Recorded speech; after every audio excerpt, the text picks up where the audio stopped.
नमस्कार प्यारे छात्रों, कैसे हैं आप सब।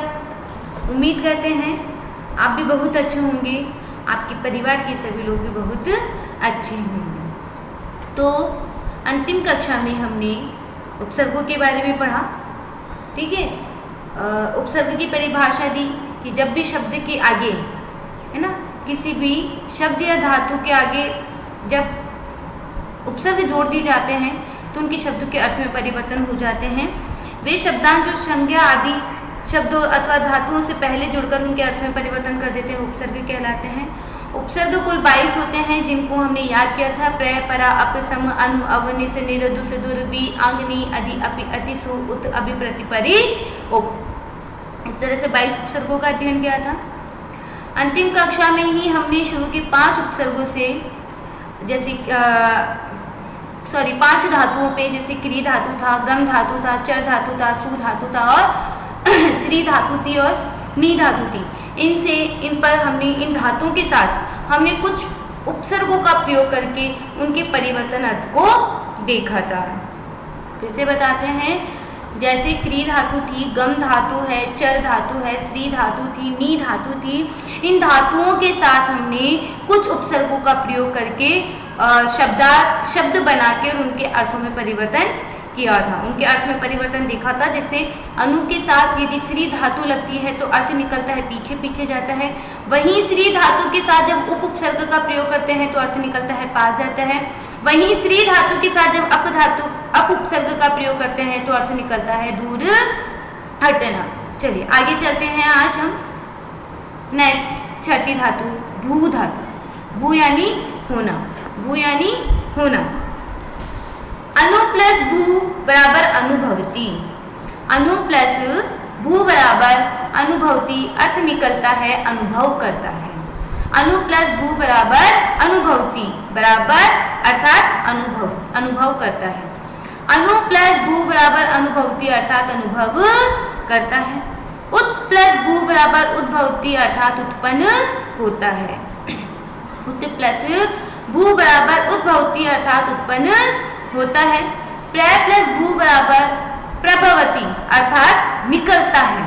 प्र प्लस भू बराबर प्रभवती अर्थात निकलता है। अभि प्लस भू बराबर अभिभवती। अभि प्लस भू बराबर अभिभवती अर्थात तिरस्कार करता है। सम प्लस भू बराबर संभवती अर्थात उत्पन्न करता है। अनु प्लस भू बराबर अनुभवती अर्थात अनुभव करता है। उत प्लस भू बराबर उद्भवती अर्थात उत्पन्न होता है। प्र प्लस भू बराबर प्रभवती अर्थात निकलता है। अभि प्लस भू बराबर अभिभवती अर्थात तिरस्कार करता है। सम प्लस भू बराबर संभवती अर्थात उत्पन्न होता है। धातु एक ही थी भू, जिसका अर्थ निकलता है होता है, जिसका अर्थ निकल रहा है होता है, किंतु उसके आगे हमने पृथक पृथक उपसर्गों का प्रयोग किया।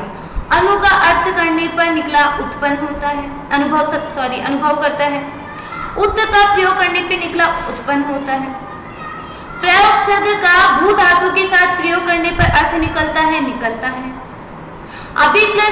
अभि उपसर्ग के साथ भू धातु का प्रयोग करने पर अर्थ निकलता है तिरस्कार करता है।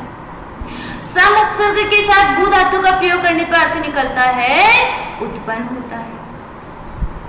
धातु एक ही थी, धातु का अर्थ एक ही था, किंतु पृथक पृथक अलग अलग उपसर्गों का अलग अलग अर्थ होने के साथ पूरे अर्थ में भी अर्थात उस धातु के साथ जुड़ने पर अर्थ में परिवर्तन हो जाता है। ठीक है, चलिए आगे चलते हैं।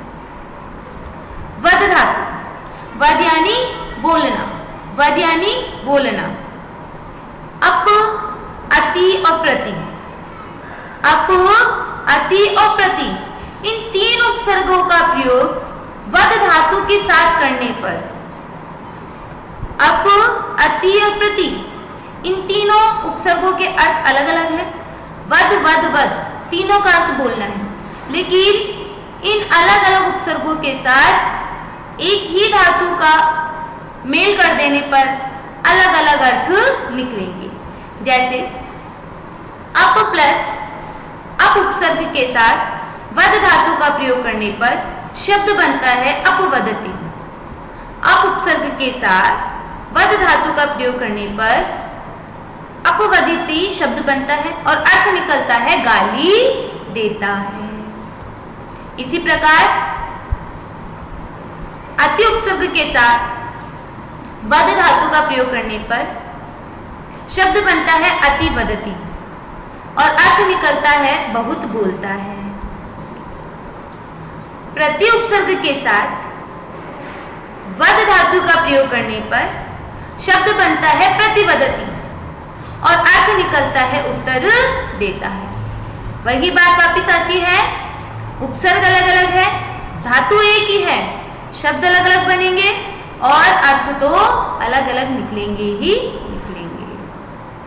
अप प्लस वद बराबर अपवदति अर्थात गाली देता है। बोलिए, अति प्लस वद बराबर अतिवदति अर्थात बहुत बोलता है।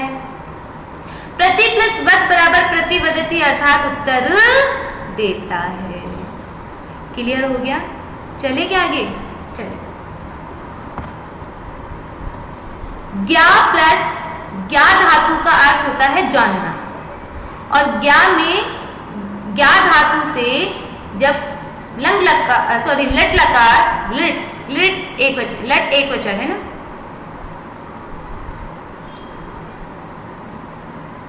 जब ज्ञा धातु प्रथम पुरुष एक वचन, ज्ञा धातु प्रथम पुरुष एक वचन बनाएंगे तो बनेगा जानाति। लट लकार वर्तमान काल, लंग लकार भूतकाल, लिट लकार लट लकार था जब तो वर्तमान काल, लंग लगाया तब भूतकाल, लिट लगाया यानी ल के नीचे री की मात्रा लगाई, लिट लकार भविष्य काल, लोट लकार आज्ञातक काल, आज्ञा के अर्थ में लोट लकार का प्रयोग करते हैं।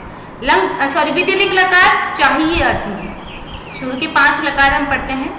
लट लकार ये जानाति जो बनेगा वो लट लकार प्रथम पुरुष एक वचन का है। लट लकार वर्तमान काल, लिट लकार भविष्य काल, लंग लकार भूतकाल, लोट लकार आज्ञातक और विधिलिंग लकार चाहिए अर्थ। क्लियर हो गया? तो ज्ञा से बना जानाति और ज्ञा का अर्थ होता है, ज्ञा धातु का अर्थ होता है जानता है, ज्ञा धातु का अर्थ होता है जानता है। ठीक है? अप प्लस ज्ञा, अप उपसर्ग और ज्ञा धातु, अप उपसर्ग और ज्ञा धातु बराबर अप जानाति, अर्थ निकलेगा झूठा साबित करता है। अप धातु अप उपसर्ग ज्ञा धातु अप जानाति शब्द बना और अर्थ निकला झूठा साबित करता है। ठीक है? वी उपसर्ग ज्ञा धातु मिलकर बना वी जानाति, अर्थ निकलता है जानता है। प्रति उपसर्ग ज्ञा धातु बना प्रति जानाति, अर्थ निकला संकल्प करता है। क्लियर?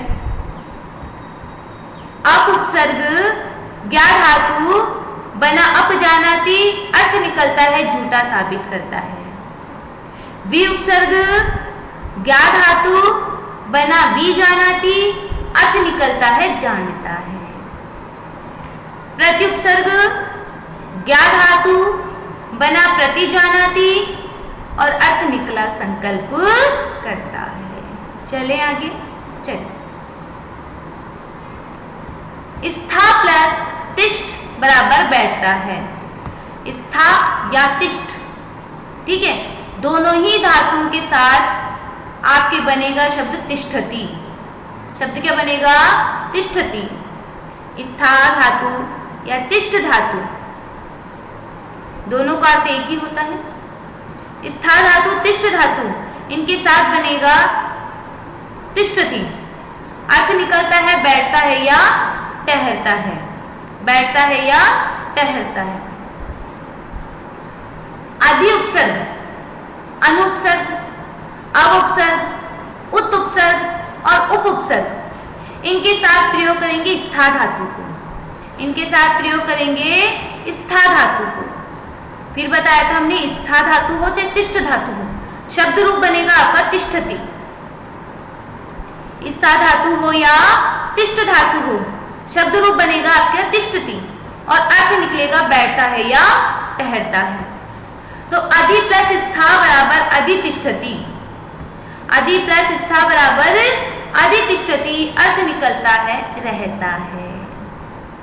अनु प्लस स्था बराबर अनुतिष्ठति, अनु प्लस स्था बराबर अनुतिष्ठति, अर्थ निकलता है अनुष्ठान करता है, अर्थ निकलता है अनुष्ठान करता है।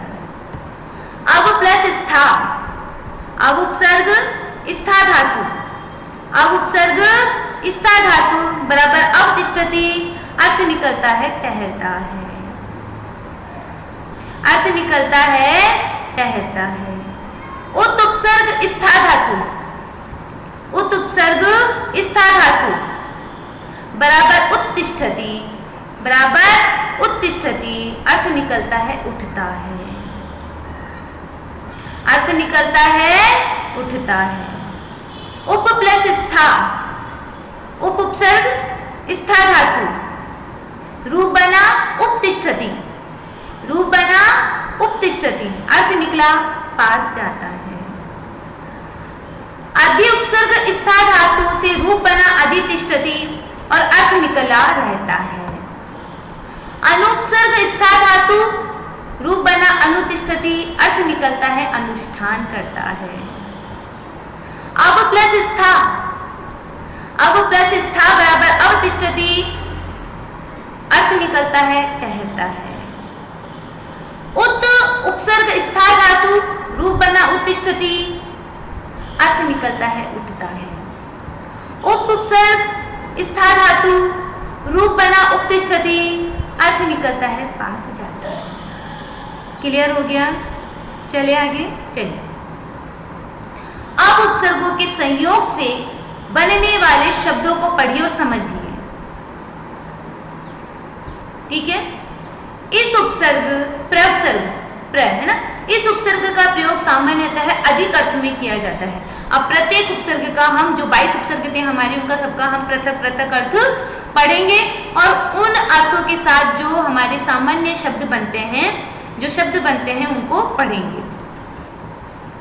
प्र प्लस अध्यापक, प्र उपसर्ग लगा, अधिक होता है और अध्यापक, ठीक है। प्र यानी अधिक, अध्यापक यानी अधिक। अध्यापक जो अध्यापक से भी थोड़ा सा अधिक होता है, अध्यापक जो हमें पढ़ाते हैं, अध्यापक से भी जो अधिक ऊंचे पद का होता है, अधिक श्रेणी का होता है, या अध्यापक से भी जो बड़ा होता है, वो कौन कहलाते हैं? प्राध्यापक, अर्थात प्रिंसिपल सर, प्रिंसिपल मैन, ठीक है। तो प्र प्लस अध्यापक बराबर प्राध्यापक। प्र प्लस चार, चार यानी चार, गिनती के लिए प्रयोग किया है ना। प्र यानी अधिक, यानी चार लोगों से भी अधिक लोगों, चार से भी अधिक लोगों के साथ जब संपर्क किया जाए, अर्थात प्रचार, प्रचार प्रसार करना, अपनी बात को अधिक से अधिक लोगों के पास पहुंचाना। सिर्फ चार लोगों तक ही सीमित नहीं रखना, अपितु अधिक से अधिक लोगों के पास अपनी बात को पहुंचाना। जैसे एक वचन बोलते हैं एक, द्विवचन बोला दो, बहुवचन बोलते ही तीन या तीन से अधिक, ठीक है।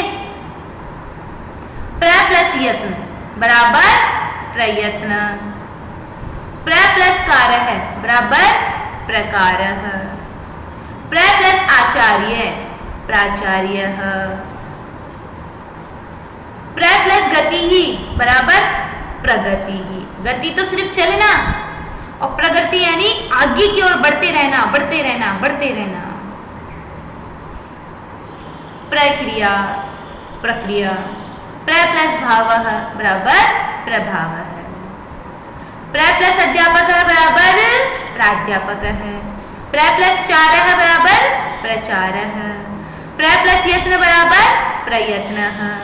प्र प्लस कारः बराबर प्रकारः। प्र प्लस आचार्यः बराबर प्राचार्यः। प्र प्लस गतिः बराबर प्रगतिः। प्र प्लस क्रिया बराबर प्रक्रिया। प्र प्लस भावः बराबर प्रभावः। ठीक है, आगे चलते हैं। इसी तरह हम पढ़ेंगे परा उपसर्ग। इसमें आएगा आपके, इस उपसर्ग का प्रयोग प्रायः विपरीत अर्थ में किया जाता है, जैसे परा प्लस जय। जय यानी तो विजय प्राप्त करना, ठीक है। पराजय अर्थात हार जाना, पराजय यानी हार जाना, जय यानी तो विजय प्राप्त करना, ठीक है। और परा प्लस जय है यानी हार जाना। पराक्रमः, पराक्रम दिखाना। परा प्लस भवः बराबर पराभवः। परा प्लस जीतः बराबर पराजितः। परा उपसर्ग का प्रयोग होता है विपरीत अर्थ में, जय यानी तो जीतना और पराजय यानी हार जाना। इसी प्रकार परा प्लस क्रमः बराबर पराक्रमः। परा प्लस भवः बराबर पराभवः। परा प्लस जीतः बराबर पराजितः। बात करेंगे अब, यह उपसर्ग बुरे अर्थात अनुचित अर्थात हीन आदि अर्थों में प्रयुक्त होता है। अप उपसर्ग बुरे, अनुचित या हीन अर्थ में प्रयोग होता है, जैसे अप प्लस मान है। अप प्लस मान है अर्थात अपमान है। मान रखना यानी तो सम्मान करना, इसके लिए बात करते हैं, बोलते हैं ना, तुमने मेरी बात का मान रख लिया, तुमने मेरी बात का सम्मान किया। और अपमान यानी तुमने आज मेरा अपमान किया। मान यानी तो हुआ सम्मान और अपमान उसकी बिल्कुल विपरीत यानी अपमान करना। शब्द यानी तो शब्द जो हमारे होते हैं, अपशब्द यानी गलत शब्द। तो अप प्लस शब्द है बराबर अपशब्द अर्थात गलत शब्द है। अप प्लस हरण अर्थात अपहरण। अप प्लस कार्य है बराबर अपकार।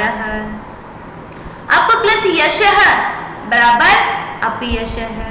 यश यानी तो कीर्ति और अपयश यानी अपकीर्ति। अपवाद अर्थात अपवाद है। अप उपसर्ग बुरे, अनुचित और हीन अर्थों में प्रयोग किया जाता है, ठीक है। अप प्लस मान है बराबर अपमान। अप प्लस शब्द है बराबर अपशब्द। अप प्लस हरण है बराबर अपहरण। अप प्लस कार है बराबर अपकार। अप प्लस यश है बराबर अपयश। अप प्लस वाद है बराबर अपवाद। चलिए आगे। सम, यह उपसर्ग अच्छे, सहित या संयोग आदि अर्थों में प्रयुक्त होता है। सम उपसर्ग अच्छे, सहित या संयोग आदि अर्थों में प्रयुक्त होते हैं, जैसे सम प्लस गति ही अर्थात संगति। अच्छे अर्थों में ना, गति यानी चलना, सम यानी अच्छा, अच्छे लोगों के साथ चलना, ठीक है। सही या लोगों के साथ चलना। गति यानी तो हम बोलते हैं अच्छी संगति या बुरी संगति। गति जिनके साथ चलते हैं। संगति, गति यानी चलना, सम यानी साथ, जिनके साथ चलते हैं, ठीक है। समगति ही संपूर्ण है। सम प्लस पूर्ण है बराबर संपूर्ण है। सम प्लस मान है बराबर सम्मान है। सम्मान के साथ, मान के साथ, ठीक है ना, मान के साथ अर्थात सम्मान। सम प्लस योग अर्थात संयोग, ठीक है। योग यानी जुड़ना और संयोग यानी बिल्कुल साथ में जुड़ना या अच्छी प्रकार से जुड़ना, ठीक है। क्लियर हो गया।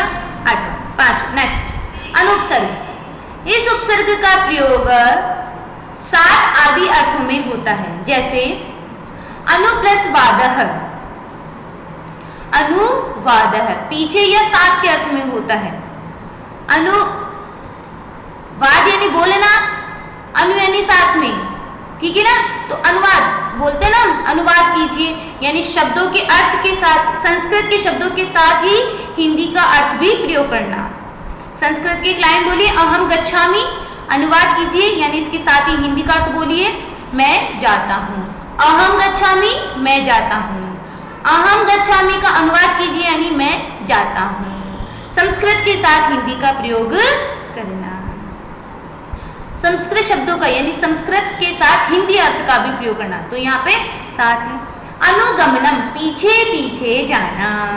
अनु यानी पीछे, गमनम यानी जाना, पीछे पीछे जाना। अनुगमनम। अनु प्लस चरः बराबर अनुचरः। अनु प्लस रूपम बराबर अनुरूपम। अनु प्लस शासनम अर्थात अनुशासनम। अनु प्लस भवः बराबर अनुभवः। क्लियर हो गया? चलिए अब इस उपसर्ग का प्रयोग बुरे, दूर, नीचे आदि अर्थों में किया जाता है। अब उपसर्ग का प्रयोग बुरे, दूर या नीचे आदि अर्थों में किया जाता है। जैसे अब प्लस काशः अर्थात अवकाशः। अब प्लस गुणः, अवगुणः। गुण तो आपके गुण, अच्छे गुण जो हो गए। अब गुण यानी आपके बुरे गुण। तो बुरे, दूर या नीचे अर्थ में इसका प्रयोग किया जाता है। अवगुण यानी बुरे गुण, अवगुण है। अवनति ही, नीचे की ओर जाना। अवनति ही यानी नीचे की ओर जाना। अवमान है। अब प्लस काशः बराबर अवकाश है। अब प्लस गुण है बराबर अवगुण है। अब प्लस नीति ही बराबर अवनति ही। अब प्लस मान है बराबर अवमान है। सातवां निस। यह उपसर्ग बिना, रहित, बाहर आदि अर्थों में प्रयुक्त होता है। जैसे निष्कामः, निस प्लस काम है बराबर निष्कामः। निस प्लस छल है, छल यानी किसी के साथ छल करना। निश्चल यानी बिना छल के, अर्थात छल से रहित या बिना छल के। निश्चलः, निस्तेजः। निस प्लस चल है बराबर निश्चलः, निश्चित रहना, निरंतर चलते रहना। निसंदेह, संदेह से रहित। निसंदेह यानी संदेह से रहित। निस प्लस संदेह बराबर निसंदेह। निस प्लस संकोच, संकोच यानी तो अंदर से भयभीत हो जाना या किसी बात को बोलने में थोड़ा सा डरना। और निसंकोच यानी बिना भयभीत होना, बड़े बेहिचक के साथ बोलना, अर्थात निसंकोच बराबर निसंकोचः। निरुपसर्ग, इस उपसर्ग का प्रयोग भी बिना, रहित आदि अर्थों में किया जाता है। जैसे यानी निर्बल, बल यानी बलवान और निर यानी रहित, अर्थात बल के बिना जो व्यक्ति होता है, बल से रहित जो व्यक्ति होता है। निर्बलः। निर्विकार, विकार यानी परिवर्तन हो जाना, और निर्विकार यानी जिसमें कोई परिवर्तन नहीं होता। तो निर प्लस विकार है बराबर निर्विकारः। भय यानी भय होना, निर्भय यानी भय से रहित। तो निर प्लस भयः बराबर निर्भयः। निर प्लस जनः बराबर निर्जनः। निर प्लस धनम, जिसके पास धन नहीं है, बराबर निर्धनम। निर्दोष है, जिसमें कोई दोष नहीं है, जिसमें दोष का भाव है, निर प्लस दोष है बराबर निर्दोष है। नेक्स्ट दुस। यह उपसर्ग बुरे अथवा कठिन आधे अर्थों में प्रयुक्त किया जाता है। जैसे दुस प्लस करह बराबर दुष्कर है। करना, करह यानी कठिन रास्ता, और दुष यानी कठिन। करह यानी रास्ता, दुष यानी कठिन, कठिन मार्ग या कठिन रास्ता, ये कठिन कार्य है। दुष्कर है, ये तो बहुत कठिन कार्य है। दुष्कर कर्मः अस्ति, बहुत कठिन कर्म है। ये आ गया ना दुष्कर्म में वापिस। दुष प्लस कर्म है, दुष यानी कठिन और कर्म यानी कार्य, बहुत कठिन कार्य दुष्कर्म है। दुष प्लस शासन है, जिसने बहुत बुरा शासन किया हो, दुष्शासन है, या कठिन शासन किया हो, दुष्शासन है। दुष प्लस साहस है, दुस्साहस, तुम में इतना साहस, बोलते हैं तुमने इतना दुस्साहस कैसे किया, तुम में इतना कठिन साहस, इतना बुरा साहस कहाँ से आया। तो दुस प्लस साहस है। इस प्रकार आज हमने 9 उपसर्गों का अर्थ पढ़ा। आगे के उपसर्गों का अर्थ हम अग्रिम कक्षा में पढ़ेंगे। पहले 9 उपसर्गों का एक बार सिर्फ हिंदी अर्थ हम पढ़ लेते हैं। प्र उपसर्ग, इस उपसर्ग का प्रयोग सामान्यतः है अधिक अर्थ में किया गया, जैसे प्र प्लस अध्यापक अर्थात प्राध्यापक है। परा उपसर्ग, इस उपसर्ग का प्रयोग प्रायः विपरीत अर्थ में किया जाता है, जैसे परा प्लस जय है, जय यानी विजय होना, पराजय यानी हार जाना। अप प्लस मान है, यह उपसर्ग बुरे, अनुचित, हीन आदि अर्थों में प्रयोग किया जाता है। मान यानी तो आपका मान रखना, अपमान यानी आपका मान का अपमान कर देना, आपके मान के विपरीत जाना अर्थात आपका अपमान करना, अनुचित कार्य करना। सम, यह उपसर्ग अच्छे, सहित या संयोग आदि अर्थों में प्रयोग किया जाता है, जैसे सम प्लस गति, गति यानी चलना, और सम यानी साथ में चलना अर्थात संगति ही। अनु, इस उपसर्ग का प्रयोग पीछे, साथ आदि अर्थों में किया जाता है। वाद यानी बोलना, अनुवाद यानी पीछे पीछे बोलना। वाद यानी बोलना, अनुवाद यानी अनु यानी पीछे पीछे बोलना या साथ में बोलना अर्थात अनुवाद। इस उपसर्ग का प्रयोग बुरे, दूर या नीचे आदि अर्थों में किया जाता है, जैसे अव प्लस गुण है, गुण यानी गुण और अवगुण यानी बुरा गुण। निस, यह उपसर्ग बिना, रहित या बाहर अर्थों में प्रयोग किया जाता है, जैसे निस प्लस छल, छल यानी गलत कार्य करना, छल यानी कोई भी मतलब कार्य करना, गलत कार्य करना। निश्चल यानी बिल्कुल छल से रहित कार्य करना। छल यानी आप बुरा कर्म में बोल सकते हो, बुरा कार्य करना, छल के साथ कार्य करना।